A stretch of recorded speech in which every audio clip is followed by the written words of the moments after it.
세상이 불안하면은 우리는 안전자산을 찾게 되죠. 그 안전자산, 금 같은 거 생각하시는 분들도 있겠지만은 대표적인 안전자산이라면 역시 미국 달러 그리고 미국 국채가 아닐까 싶습니다. 그런데 이 달러의 가치가 속절없이 무너져 내리고 있습니다. 일각에서는 7월 달러 급락설 이야기까지 하는데요. 왜 이렇게 달러가 흔들리고 있는 걸까요? 과연 이게 미국이 원하는 방향이긴 할까요? 오건영 신한 프리미어 패스파인더 단장과 함께 이야기 나눠보도록 하겠습니다.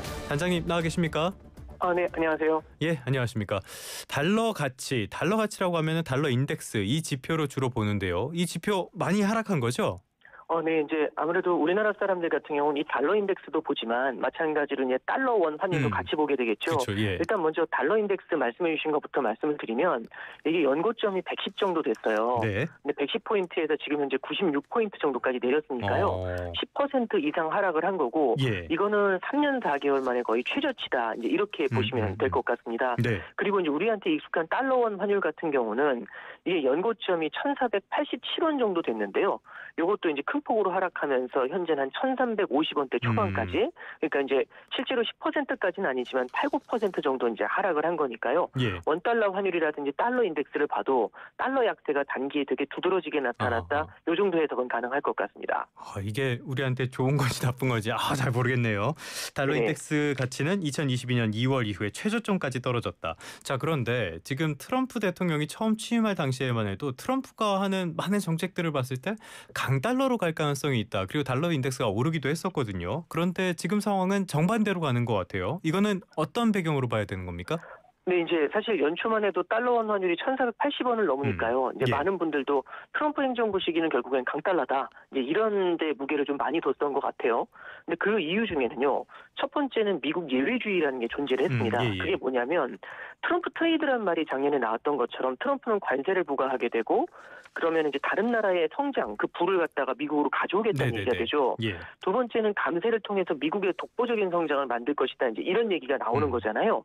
그러면 이거는 미국이 예외적으로 전 세계에서 가장 강하게 성장을 한다고 하니까 전 세계 자본이 미국으로 이제 빠르게 빨려 들어가는 겁니다. 예. 그런데 실제로 트럼프가 취임하기도 전에 이 달러가 굉장히 많이 빨려 들어가면서 달러 가치가 굉장히 강했어요. 예. 근데 실제로 취임한 이후에 나왔던 정책들을 보면은 관세 같은 경우도 처음에 생각했던 것처럼 강하게 밀어붙이는 못했고요. 예. 그다음에 미국의 성장 자체도요. 사실은 어느 정도는 좀 기대했던 것처럼 활활 타오른다든지 그런 얘기들보다는 우리가 말하는 미국 예외주의란 말이 지금은 사라지면서 오히려 미국의 신뢰가 둔화된 거 아니냐, 미국의 신뢰가 문제가 생긴 거 아니냐 이런 얘기가 나오죠. 예. 그래서 첫 번째는 미국 예외주의의 쇠퇴, 이게 지난 불과 5, 6개월 만에 진행이 되다 보니까 달러 가치가 굉장히 많이 하락을 했다. 요걸 첫 번째를 좀 말씀드릴 수 있을 것 같습니다. 그리고 이제 두 번째는요. 이제 지난번에 보면은 몇 달 전에는 미국의 신용 등급이 강등이 됐는데 이게 트럼프 행정부 하에서 감세안도 나오게 되면은 재정 적자가 되게 커질 수 있다. 이제 이런 얘기들이 있어요. 그럼 재정 적자의 증가라든지 최근 미국의 무역 적자도 커지고 있으니까 땅끌이 적자가 커지게 되면은 이거는 미국의 신뢰도 약화로 이어지는 거 아니냐. 이게 달러 약세를 가리키는 면도 있고요. 세 번째는 유로존이라든지 우리나라 같은 경우도 한동안 하지 않았던 추경을 하면서 경기 부양에 이제 박차를 가하고 있죠. 결국에는 자금의 흐름은 성장이 강하게 나오는 곳으로 이동을 하게 마련입니다. 그래서 연초에 독일을 중심으로 해서 유로존 같은 경우는 재정 지출을 통해 경기 부양에 나서게 되는데 이게 유로화의 강세를 만들게 되고 상대적으로 유로 강세가 달러의 약세를 만들게 되니까요. 이게 달러 인덱스 하락의 상당 부분을 이제 설명한다. 이렇게 이제 할 수 있겠죠. 네. 그러니까 미국의 예외주의가 쇠퇴하고 있다. 그리고 감세 정책이라든지 여러 가지 재정적인 우려도 있다. 다른 나라도 잘 나간다. 이 정도로 요약을 해볼 수가 있겠네요. 감세가 이렇게 그렇습니다. 연결이 되는 거군요. 네, 그렇습니다. 알겠습니다. 감세 법안 새벽에 상원을 가까스로 통과했다는 소식이 전해졌는데 이거 역시도 영향을 준 것 같고요. 자, 그런데 하나 봐야 될 게 일반적으로 달러가 강세를 보일 때 증시도 강세를 보이고 이런 흐름들이 있잖아요. 그런데 지금은 증시는 S&P 500이나 나스닥은 사상 최고점 이렇게 왔다 갔다 하고 있는데 달러만 유독 약세란 말이에요. 이 디커플링 어떻게 봐야 되는 겁니까? 이제 참고로 지난 1월 달에 나스닥이 고점이었고 그다음에 이제 전고점을 최근에 이제 넘어선 거지 않습니까? 예. 그럼 이제 주식시장은 전고점으로 돌아왔는데 그때하고 환경이 사뭇 바뀐 게 있습니다. 첫 번째는 방금 말씀드렸던 것처럼 달러 가치가 그때에 비해서는 10% 가까이 떨어졌다라는 게 예. 1번이고요. 예. 그리고 두 번째는 그때는 미국 증시만 좋고 나머지는 다 좋지 그랬죠. 않았는데 최근에 보시면은 최근 뜨거운 우리나라 증시도 그렇고 다른 나라 증시들도 굉장히 빠르게 올라왔지 않습니까?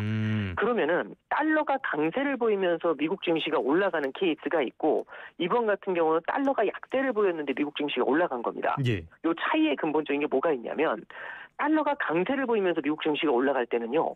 미국의 강한 성장에 대한 기대를 반영하면서 올라가게 되는 겁니다. 주가가. 예. 그러면 우리나라 이제 단순히 이제 말씀하셨던 나스닥 같은 기술주, 대형 기술주뿐만 아니라 중소형주라든지 가치주, 배당주 이런 것들도 같이 올라가니까요. 예. 그때 당시에는 다우존스라든지 러셀2000 같은 중소형주 지수도 굉장히 높이 올라갔었거든요. 근데 이제 최근에 보시면은 큰 폭으로 주가가 하락한 다음에 이 캐치업을 하는 과정에서 보면은 나스닥 같은 빅테크는 빠르게 올라왔지만 다른 중소형주 같은 경우라든지 다우존스 지수 같은 경우는 아직 전고점을 회복하지 못한 상황이죠. 예. 이거는 어떤 성장의 부스팅을 받아가지고 올라왔다라기보다는요. 달러 약세, 유동성 공급 이런 것들에 대한 영향을 가지고 올라왔다. 이래서 이제 양쪽의 성격이 조금 다르다라고 그렇게 해석할 수 있을 것 같습니다. 알겠습니다. 이런 상황, 성격이 다르니까 더 어려워지는 그런 상황인 것 같은데 어찌됐건 달러의 가치가 계속적으로 하락을 하고요. 지금 미국 경제도 뭐 좋은 거냐 안 좋은 거냐 흔들리는 것 같다 이런 이야기가 나오면서 달러의 기축통화 위치가 흔들릴 수 있다. 이런 일각의 좀 섣부른 전망까지 나온 것 같아요. 이게 섭부른 겁니까? 가능성이 있는 겁니까? 근데 이제 요렇게 말씀을 드릴게요. 그러니까 결국에는 달러의 약세하고요. 예. 기축통화 지위의 훼손하고는 조금 다른 맥락입니다. 예. 그러니까 이제 달러 가치가 빠진다고 해서 기축통화에서 내려오는 거냐 전혀 그러지는 않거든요. 근데 다만 이제 어떤 케이스가 있냐면 이 달러가 기축통화의 지위에서 무너지는 거 아니냐라는 의구심을 지난 4월에 한번 느꼈었어요.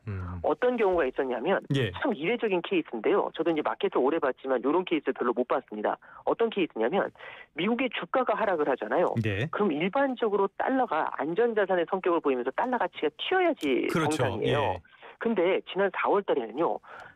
미국의 주식시장이 하락을 하는데 미국의 금리가 뛰고요. 달러 가치가 하락을 해버리더라고요. 그럼 보통 일반적으로 미국 주식이 하락을 하면은 안전자산인 미국 국채로 돈이 몰리면서 미국 금리가 내려가고 예. 그다음에 달러가 강세를 보이게 마련인데 이번에는 주가도 빠지고 미국 국채 가격도 빠지고 금리가 뛰니까요. 예. 그리고 달러도 약세를 보인 거죠. 네네네. 그러면 이거는 미국 달러화가 안전자산의 지위에서 내려오는 거 아니냐. 그리고 이게 달러라는 게 안전자산의 지위에서 내려온다는 얘기는 달러의 근본적인 신뢰에 대한 문제가 만들어지는 것이고 이게 결국에는 달러의 기축통화 지위까지 흔들리는 거 아니냐. 그래서 지난 4월 달에는 달러 가치 하락이라든지 이런 걸 보면서 기축통화에 대한 논의가 되게 많았어요. 예. 참고로 하나 말씀을 드리면 최근에 이란 이스라엘 전쟁이 있었잖아요. 그렇죠. 이제 이스라엘이 이란을 폭격했다든지 아니면은 미국에서 이제 벙커버스터를 가지고 이란을 폭격했었을 때 그때 보면은 원달러 환율이 한 30원, 20원 이렇게 탁탁 튀는 걸 볼 수 있어요. 그러니까 4월 달만 해도 이런 리스크가 있었을 때 달러가 무너지는 모습이었는데 이번에 달러가 다시 위험한 상황에서 튀어올랐지 않습니까? 네네네. 그래서 지금은요. 달러 가치의 훼손 내지는 이제 달러의 기축통화 지위 훼손 요 얘기보다는요. 오히려 이거는 결국에는 미국 경제가 단기적인 부진 때문에 달러가 약세를 보이는 거 아니냐 이런 쪽에 지금은 힘이 조금은 더 실리는 상황입니다. 그래서 달러의 기축통화 지위 훼손 여기까지 나아가는 거는 조금은 좀 많이 가는 거 아닌가 네, 그런 느낌은 있습니다. 조금 전에 미국 경제의 단기적인 충격이라고 말씀을 해주셨는데 지금 지표들을 보면은 여전히 좀 탄탄하게 나온 측면도 있는 것 같거든요. 지금 미국 경제 상황 어떻게 우리가 진단을 해봐야 되는 겁니까? 이게 이제 결국에는 요번에 FOMC가 6월 달에 있었는데요. 예. 3월, 6월, 9월, 12월 FOMC에서는 미국의 이제 성장률 전망이라든지 물가 전망을 같이 올려놓고 있어요. 근데 1분기에 미국 성장률이 마이너스가 나왔더라도요. 미국의 소비라든지 미국의 투자는 굉장히 탄탄했습니다. 네네네. 이제 미국 소비도 굉장히 뜨거웠었는데, 근데 이제 여기서 우리가 좀 디테일을 보여줄 필요가 있는 게, 미국 사람들이 소비를 굉장히 많이 했고, 마트에서는 뭐 오픈런을 할 정도다 이런 얘기가 나오는데, 예. 이게 경기가 좋아서 사람들이 소비를 하는 거냐, 아니면 관세 부과가 되기 전에 미리 땡겨서 사는 거냐, 이제 이런 의구심은 남는 거거든요. 근데 이제 사실은 약간 이제 관세에 대한 리스크를 좀 감안을 하다 보니까 뭐 우스갯소리로 애들 크리스마스 선물을 지금 미리 땡겨서 산다 이런 얘기까지 나오고 있으니까요. 예. 이거는 미래의 소비를 땡겨서 1분기에 집행을 한 거지 않습니까? 네. 그럼 1분기에 소비 성장은 나타나지만 미래로 가면은 이 성장이 둔화가 될 수 있겠죠. 그리고 각종 투자 같은 경우도요. 관세 이전에 재고를 쌓는다든지 관세부가 이전에 설비 투자를 늘린다든지 이런 것들이 투자도 뜨겁게 달아오르게 만든 요인이 있어요. 예. 그러면 결국에는 이게 성장이 경기가 너무 좋아서 성장세가 이렇게 나오는 게 아니라 미래의 걸 땡겨가지고 성장을 만들어낸 거면 미래로 갔었을 땐 그 성장이 어느 정도는 슬로우해질 수 있겠죠. 그래서 연준에서도 올해 작년 12월에는 2025년도 미국 성장 전망을 2%로 전망을 했다가 지난 3월에는 1.7로 낮췄고요. 예. 요번 6월 전망에서는 1.4로 낮췄습니다. 이게 이제 결국에는 정리하면은 말씀해 주셨던 것처럼 지금의 미국 경제가 탄탄한 건 맞는데 하반기로 가면 갈수록 이게 슬로우해질 것 같다는 전망을 네. 연준에서 어느 정도는 대변을 해주고 있다. 이렇게 정리해드리겠습니다. 연준의 뷰까지 설명을 해주셨습니다. 자, 그런데 여기서 이제 궁금한 거는 그래서 트럼프가 과연 이 상황을 원했던 상황이냐, 유도를 했던 것이냐 이런 부분이거든요. 사실 트럼프라든지 트럼프 행정부 주변에 있는 사람들 이런 사람들은 약달러를 선호한다라는 소식은 많이 전해졌었잖아요. 어떻게 네, 보십니까? 그렇습니다. 네, 이제 좀 곤혹스러울 거예요. 예. 이제 말씀해 주셨던 게 트럼프 행정부 마가 세력의 가장 가신 중에 한 명이 CEA라고 해가지고 거기 있는 스티브 미란이라는 사람입니다. 네네네. 그래서 이제 미란 보고서라는 얘기가 나왔었고 그 미란 보고서에서는 제2의 플라자 합의 말어라고 합의라고 해가지고 의도적인 달러 약세가 필요하다. 이렇게 해가지고 무역 적자를 줄일 수 있다. 이제 이런 생각을 좀 많이 했었는데요. 네네네. 이 문제는 무역 적자를 줄이려고 달러를 갖다 잡아내리려고 하다 보니까 갑자기 달러에 대한 신뢰 얘기까지 나오면서 달러 가치가 빠르게 하락을 하는 거죠. 예. 그러면 여기 이제 문제가 뭐냐면 미국은 이 딜레마가 있습니다. 무역 적자를 줄이기 위해서는 달러의 약세를 만들어야 되고요. 기축통화의 패권을 지키기 위해 가지고는 달러의 강세가 필요하죠. 네네네. 그럼 강세와 약세 사이에서 고민을 할 수밖에 없는 건데 적당한 약세가 사실 필요한데 이걸 너무 과감하게 밀어붙이다 보니까 달러 패권까지 흔들리는 문제가 생기거든요. 예. 그래서 얼마 전에는요. 지난 5월 26일인가 이제 스티븐 미란이 이제 인터뷰를 했는데 뭐라고 했냐면 지금 현재 그냥 그런 거는 아이디어 중에 하나지 의도적으로 달러 가치를 마구 무너뜨리거나 그럴 일은 없다. 이런 얘기를 해주면서 선을 네네네. 긋기 시작을 해요. 예. 그러면서 달러의 패권이라는 게 얼마나 중요한 가치인지를 우리는 알아야 된다 이런 얘기를 하는데 이 얘기인즉슨 단기적으로 무역 적자를 줄이는 것과 달러 패권을 지키는 것 두 가지 중에서 무엇이 중요한가 하면은 달러 패권을 지키는 쪽에다 무게를 살포시 두는 거죠. 그러면 지금처럼 의도적으로 막 대놓고 달러 약세를 만들어야 된다 이런 얘기들이 최근에 보면 뉴스 플로우에서 상당히 많이 줄어들어 있어요. 네네네. 오히려 그런 것들보다는요.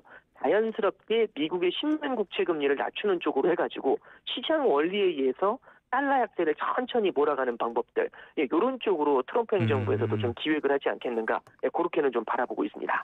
타코가 올맞나 이분도 네네. 좀 물러서는 것 같긴 한데 그런데 네네. 말씀해주신 미란 이분이 지금 경제자문위원장이든가요? 네 그렇습니다. 네. 이분이 계속 말씀하셨던 게 만성적인 강달러 때문에 경제 불균형이 생긴다 이런 말씀을 많이 하셨잖아요. 네 그렇습니다. 강달러가 문제다라고 보는 건데 사실 주류에서는 이걸 개똥경제학이라고 평가를 한단 말이죠. 아 네네. 예, 단장님께서 보시기에는 이 정말로 약달러 어느 정도 약달러 수준에 갔을 때 미국 경제에 정말 이게 도움이 되긴 하는 겁니까? 이게 결국에는 그 과거에 이제 플라자 합의나 이런 것들에서 이제 나왔던 얘기인데요. 예. 결국에는 달러의 가치가 너무 강해졌었을 때는 미국의 수출이 안 되는 거는 맞아요. 어려운 건 맞는데 달러의 강세가 뭐 이게 의도적으로 만들어졌다라기보다는 미국 경제가 너무 좋기 때문에 만들어지는 문제도 있고요. 미국 경제가 좋은 이유 중에 하나가 미국 사람들이 소비를 굉장히 많이 합니다. 그러면서 나타나는 무역 적자인 것도 굉장히 크거든요. 예. 근데 환율 하나만 바꾼다고 해서 이게 모두 다 해결되는 게 아닌 게 이미 지난 2005년부터 7년 사이에 달러가 엄청난 약세를 보였었어요. 그때 당시에 이제 부시 행정부 부시 행정부 때였거든요. 예. 근데 달러가 그렇게 약세를 보여도 미국의 쌍끌이 적자가요 거의 줄어들지를 않았었던 기억이 있습니다. 예. 그래서 최근에는 이제 달러의 약세도 달러의 약세지만 그것보다는 오히려 상대 국가가 미국의 제품을 갖다 사줘야지 이 무역 적자가 줄어들게 되거든요. 네네네. 그래서 이제 환율에 대한 얘기가 어느 정도는 좀 하반기에는 조금 좀 잠잠해지면은 상대국에서 오히려 미국의 물건을 사야 되는 거 아니냐 이런 얘기들이 좀 나올 것 같고요. 최근에 미국과 일본 간의 협상 내용을 보면은 트럼프 행정부에서 엔화에 대한 얘기를 직접적으로 하는 것보다는 오히려 트럼프가 약간 힌트를 주더라고요. 왜 일본에서는 우리 미국 쌀을 안 사냐? 네네네. 쌀이 부족한다고 하는데 쌀을 안 사냐? 그리고 우리 원유 많은데 그 원유 좀 사라. 이제 이런 얘기들을 좀 이제 넌지시 시사를 하고 있거든요. 예. 결국에는 이 무역 적자를 갖다가 줄이기 위해서 환율을 갖다가 의도적으로 무너뜨린다든지 이런 것들보다는요. 상대국의 수요가 늘어나가지고 미국 물건을 사는 쪽 이런 예. 쪽으로 조금 유도하는 것. 이게 이제 트럼프 행정부의 향후 방향이 아닐까 싶습니다. 알겠습니다. 뭐 주류와 비주류가 꼭 옳고 그름의 문제는 아니지만은 트럼프 정말 좀 공부 좀 해야 될 것 같습니다. 자, 네네. 간밤에 나온 소식 하나 또 짚어볼까요? FOMC.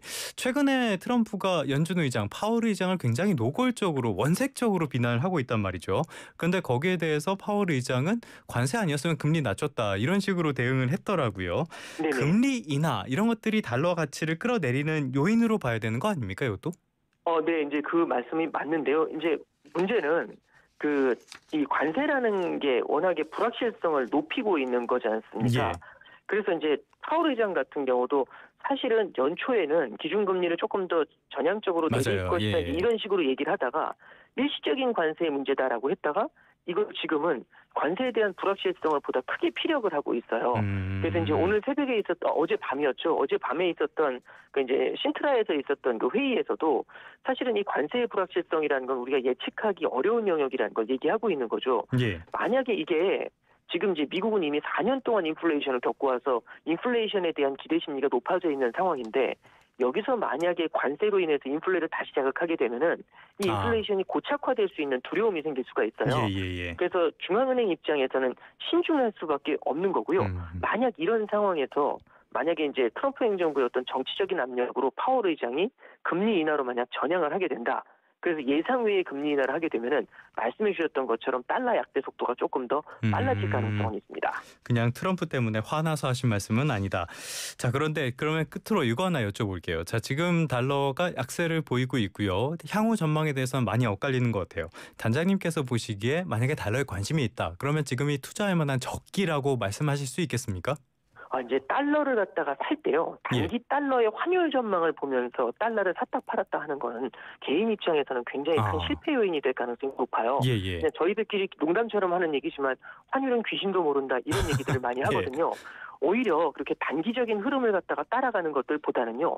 장기적인 긴 호흡을 바라보는 게 조금 더 나을 것 같아요. 그러니까 장기적인 긴 호흡이라고 하는 거는 우리는 결국에는 투자를 할 때 원화 자산을 많이 가져가지 않습니까? 예. 근데 어떤 때는요. 미국의 성장이 굉장히 강할 때가 있고 어떤 때는 미국의 성장이 슬로우해지면서 다른 국가의 성장이 올라올 때가 있어요. 이건 이제 긴 시계열을 통해 가지고 긴 호흡을 통해서 서로 왔다 갔다 바뀌는 거거든요. 근데 우리가 투자를 한다라면은 단순히 내년까지 투자하고 끝낼 거야 이런 건 아니지 않습니까? 포트폴리오를 10년, 20년 장기적으로 운영을 해야 될 텐데요. 그런 관점에서 봤었을 때는 다시 한번 또 달러가 강해지는 그런 시기가 반드시 돌아올 거지 않습니까? 예. 그런 관점에서 우리가 포트폴리오의 통화 분산 관점에서 달러 표시 자산들 아니면 달러 관련된 채권이라든지 이런 자산들을 조금 담아두는 전략들 이런 거는 긴 호흡에서 접근하시기에는 적절하지 않겠는가 그렇게 조언을 말씀드립니다. 알겠습니다. 트럼프 2기가 출범한 지 아직 6개월도 안 됐는데 정말 많은 변화가 있는 것 같습니다. 네네. 예, 지금까지 오건영 신한 프리미어 패스파인더 단장과 함께 달러의 약세에 대한 이야기 나눠봤습니다. 오늘 말씀 잘 들었습니다. 네, 감사합니다.